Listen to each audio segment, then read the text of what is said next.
The evolution of the black man on television, on movies, have evolved over the last 20th to 21st century.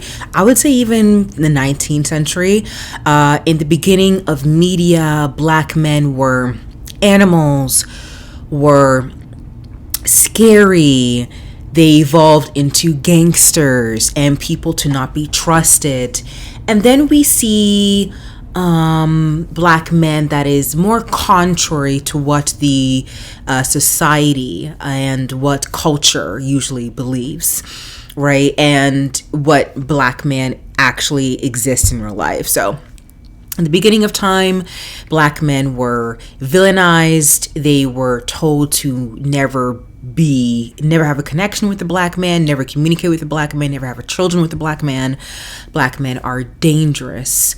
And that was at the time, around the time of, discrimination and Jim Crow and slavery. And then we evolve over the years, decades into the media. And then we see a black man, not just any black man, a tall, educated, clean-looking black man that marries another black woman. They're both highly educated, making tons of money in a profession that is usually underrepresented, and they're in charge of, and they have many children in this white picket fence house. So it starts off as that in the 20th, 21st century, which is contrary to what society believes, which is society believes that, black men leave the black family, they do crime, they do all of these things, where crime is really overrepresented by black people. But we digress. And an example of this, of the educated black man who is married to a very aged black woman and has children who are educated themselves and also reap the rewards of an educated system, that a good example of that is The Fresh Prince of Bel-Air. And around that time, you're seeing the rise of a black man that is just like what we see in media and in white families. And then we kind of evolve into black men taking different roles in the family, right? And black men not only fathering their own, before we get into different roles, not only fathering their own children, but also fathering other children and creating a generation and an impact on their children, right? So it's not just a father who's, going to work, coming back, and putting their kids through school, but also a father who is educating other kids, leaving lessons on those kids, and also fathering other kids. So Everybody Hates Chris, the father was in charge and managed and fathered all different types of kids and children in the family. Everybody hates Chris. So we do see that, and he's not only the patriarch, he's also the person who is providing wisdom and growth, and make sure that the kids progress in life. And we do see that in Fresh Prince of Bel-Air, but we do see a lot of we punish, the father punished the kids. Once the kids do something wrong, they punish, and through the punishment it's type of lesson. And then we see in Everybody Hates Chris, we see the father really taking an active role into Chris's life and instilling lessons that are left for generations to come. So we're continuing on in media, and now we're going into the type of father figure, black man figure, who is, again, educated, marries another woman who's also educated, and who also takes other roles in the household, right? So I brought that up earlier on. So he's not only the provider, he can also cook. He's also artsy. He also takes an active life in their kids' into the kids' roles, and they're a bit more non-traditional in their roles and in their lives, and that is shown. Again, a lot of this is really like we see this all throughout society. You know, if you interact with racialized people, we all know, you know, not everybody lives traditional lives. And that's obviously so can be the case for Black people and Black men. So we then see that. And a good example of that is Blackish. The father figure in Blackish, he's not also an incredible marketer and who can create ad campaigns, who then instills lessons and teachings into their children's lives, but also, you know, picks up the kids from school and cooks and, you know, helps with art projects and things like that. It's very handsy on and can create non-traditional roles because the wife in Blackish is a surgeon and she's never home, and, you know, she's home, but not as much as, you know, the traditional wife usually is. So we then evolve in time. And no, we're now entering the era of Black men not only being educated and being smart and who have married, but now we're talking about single Black men who are in charge of an entire household with no other assistance from their partner. And they not only have to take on issues within the household, but also take on greater issues in the world, at work, and issues that arise outside of the home. And we do see that here and there in TV shows in the past, but we don't see that also often. Like, I know Blackish talks a lot about, you know, discrimination and nepotism and racism. And racism always plays a part. I know in the Bill Cosby television show, Bill Cosby is a good example, even though we all know where Bill Cosby is. But Bill Cosby the TV show is a great example. And also Fresh Prince of Bel-Air, you know, these issues that Black men face it's not really touched upon a lot back in the day, and if it is, it's a really big deal, right? But now we're having Black men, you know, not just deal with things that are in the household, but now for some reason they've somehow ended up being single, in charge of their kids, and also taking on that David role against the Goliath, which is the system and the world and, you know, movement and the police force. And Black men can't just exist. And you see that, like, I'm seeing a trend, and that's where it brings us to Cross, the TV show on Amazon TV. And then we have The Madness, which is on Netflix. And as you can see the similarities, they're both single Black men, very educated, very resourceful.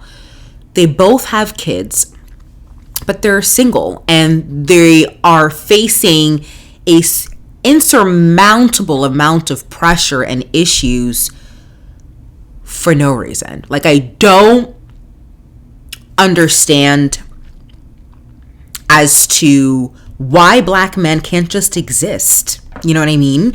And this goes to my thing. Like, y'all know, I hate watching TV shows that portray Black people to be anything but the way they are, especially when they were forced to be in that position because of slavery, racism, Jim Crow, discrimination since the beginning of the country of the United States of America, of Canada, misogyny, white nationalism, all of these things.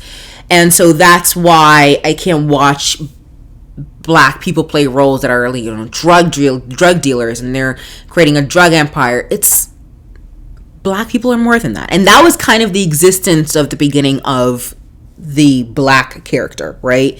That they're dangerous and you shouldn't communicate with them, and that was in the beginning of the media. In fact, white people were doing blackface in TV shows and movies and portraying them as monsters.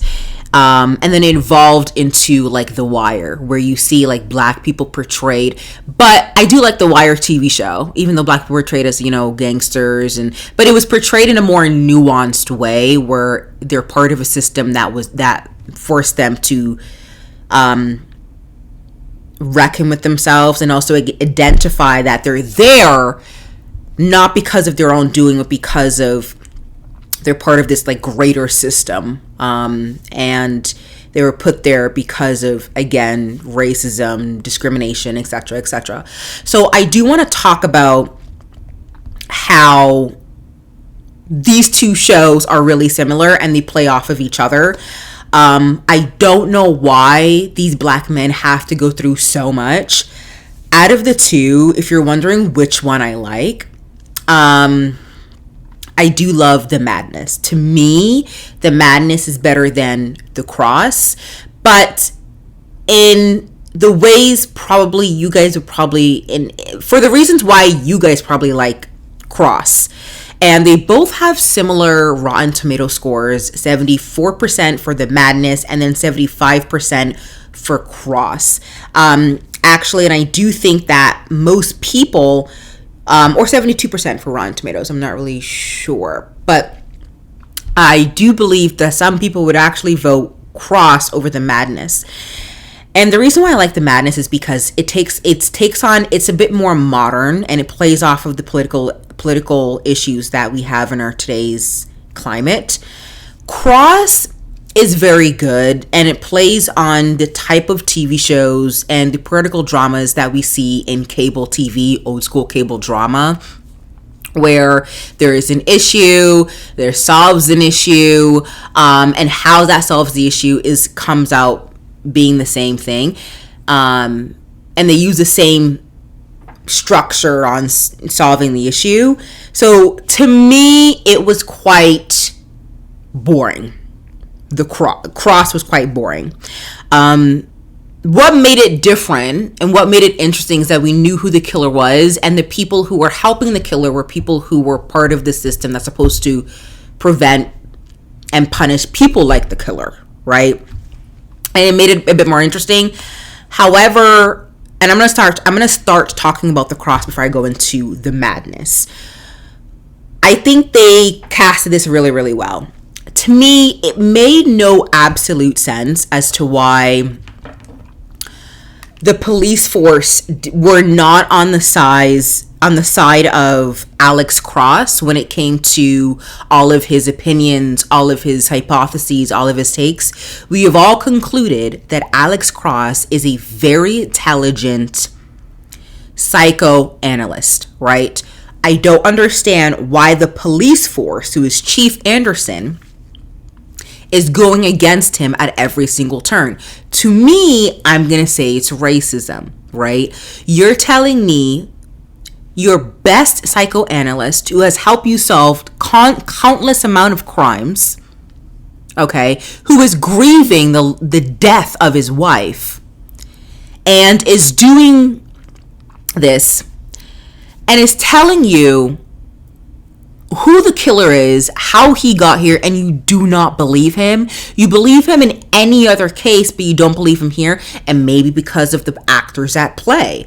Now, the killer in this case is Ed Ramsey, who runs in the circles of Chief Anderson and probably gives money to the police force, and yada, yada, yada, and he's probably a big funder of the police force.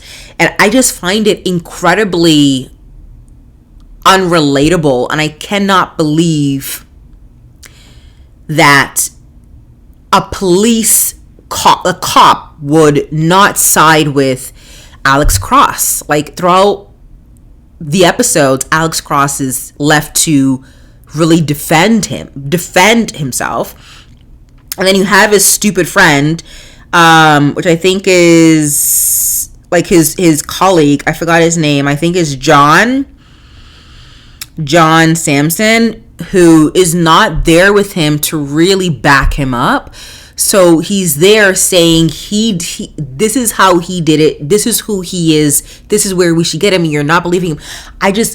That's where it just turned me off, because I don't understand how you is just it's just so freaking stupid. Like it was really aggravating to me. It's really aggravating. So we are left then with Alex Cross then trying to solve the crime, catch the killer, and also apprehend him while trying to save his children that Ed Ramsey, the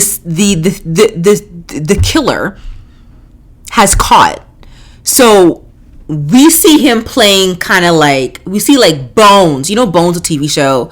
That's kind of like formulaic drama in each and every episode. And then like the last 3 or 4 episodes, Alex Cross then turns into John Wick, and then trying to, like, it's so absurd.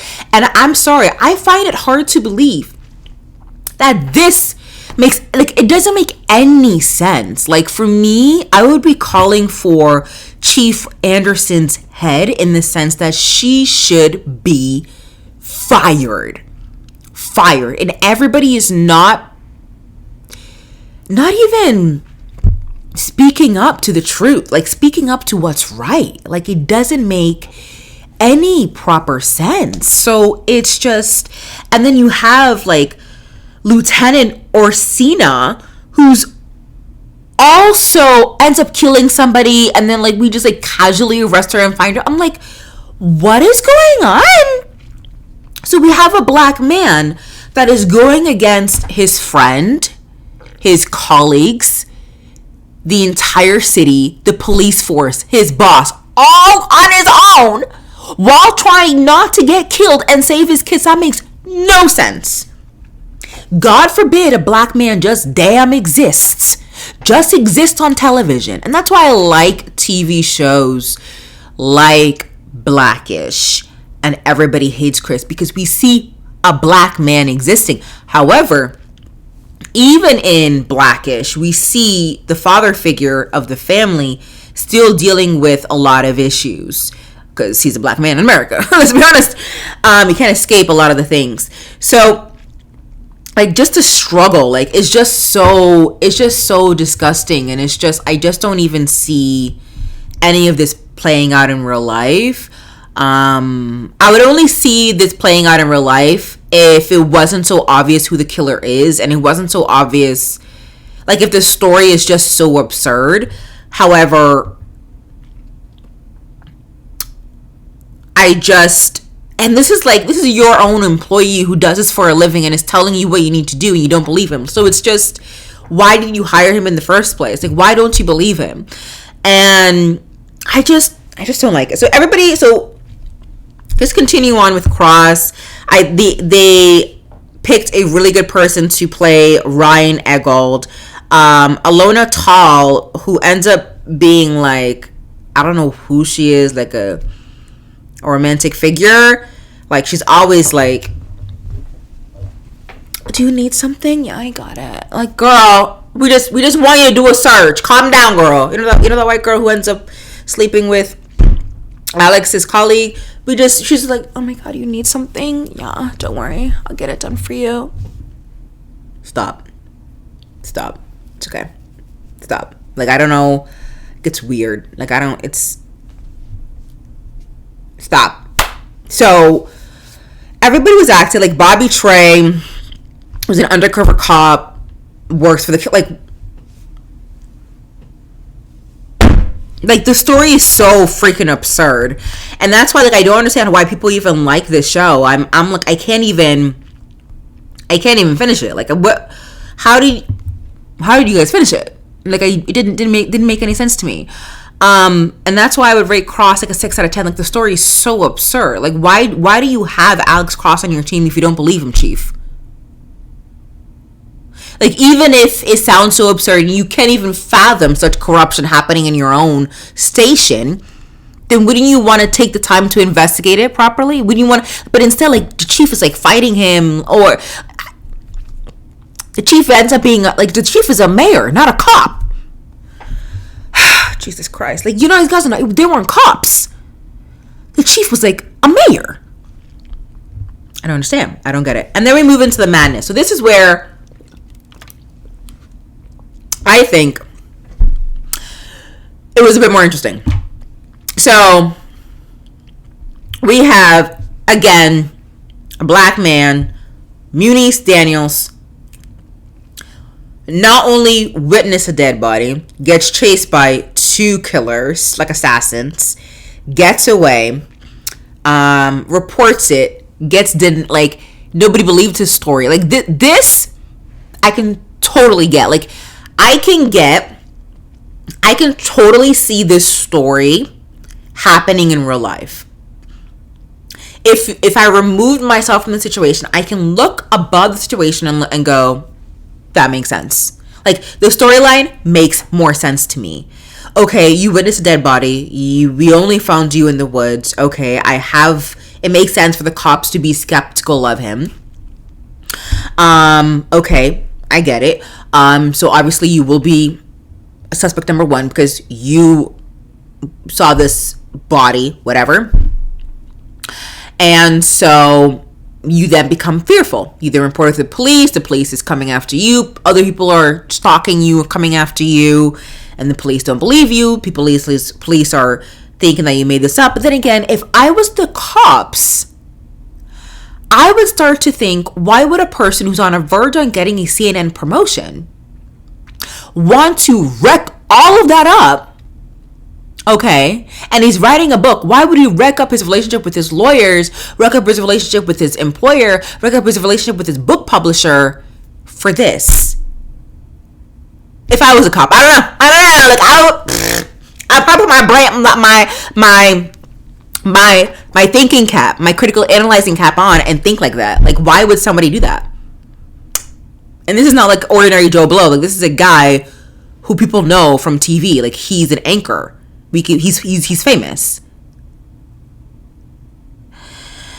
But anyways, the cops end up making him suspect number one.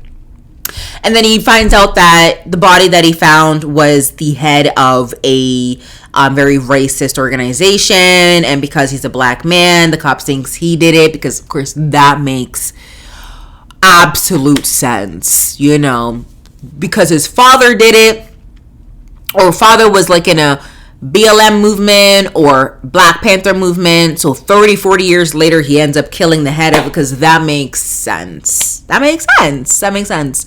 But anyways, so we have Munice then fighting against this entire racist organization by himself, finding a lawyer, going off the police. But he ends up being the cop himself. Like, even the FBI are useless.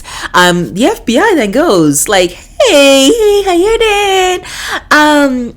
Let me know whatever you find for evidence. Just send it my way. Like, we have something, but just send me whatever you got my way. So he ends up investigating himself. So he ends up being an FBI investigator, detective, a local detective.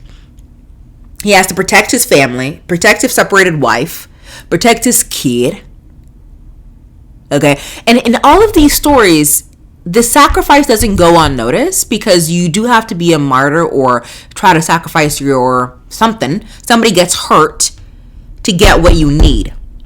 Again, a black man can't just exist. You know what I mean? They have to like fight against the entire world. And once they've proven themselves to the world, that's when they can finally exist. You know, which is like the horrific premise. That is like the premise of black men now. They can't exist. They can't just be raising their families quietly, being in their, you know, in nice, educated, you know, jobs where they can, you know, succeed and be intellectually challenged. No. They need to fight against the police, a racist organization. They need to fight against like the world. Like, it's just so crazy to me. So the reason why I like The Madness, because like it was like completely different, and the actors were picked and they were different. We have Marsha Stephanie Blake in here. We have Thaddeus J. Mixon. We have Gabrielle Graham. We have Tamsin Topolask. We have like different. We have John Ortiz. We have different, and some Canadian actors in here. We have some different actors, and the storyline is a bit different. I'm a CNN anchor who just happens to witness a dismemberment of a body in the woods while I was writing my book, and two people chased me into the woods, and then I had to get away. Like, it's so more interesting rather than a black man trying to fight against the police. Like, it's like, oh, yes, it's different where a black man fight against an entire Nazi organization. So, like, I don't know, it's different. And I like the premise. It's a bit more, like, interesting. And you never know what to expect in this show, and it keeps you on your toes, and somehow Daniel somehow escapes every single horrific, like, remember the episode where he jumps off a cliff into the ocean?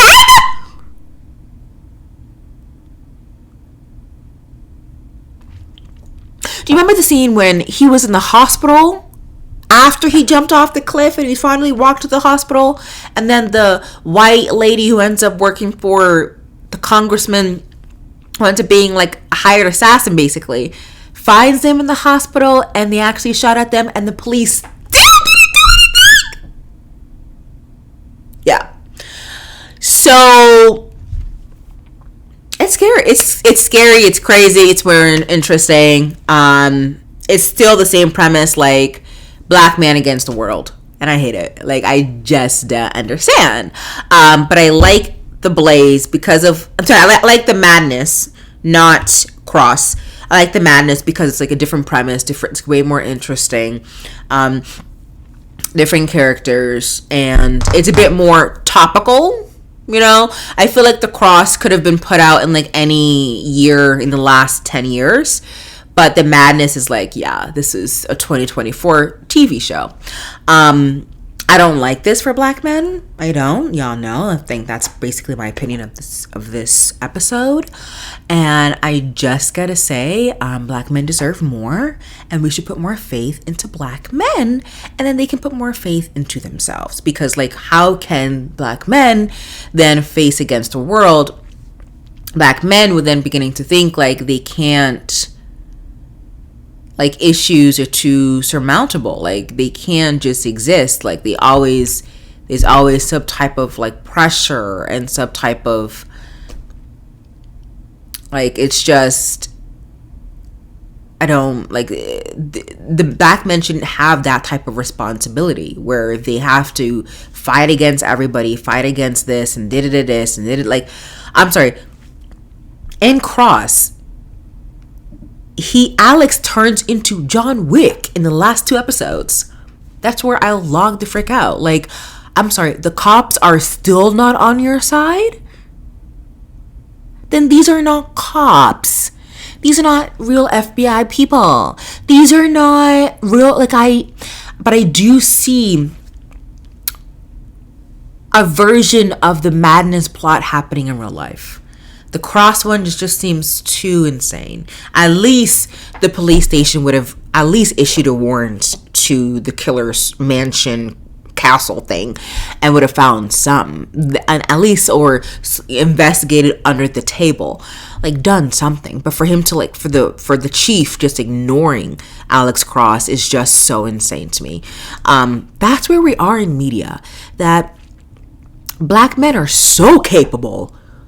Okay, they're so capable that they can single-handedly fight the system, fight every single thing that is an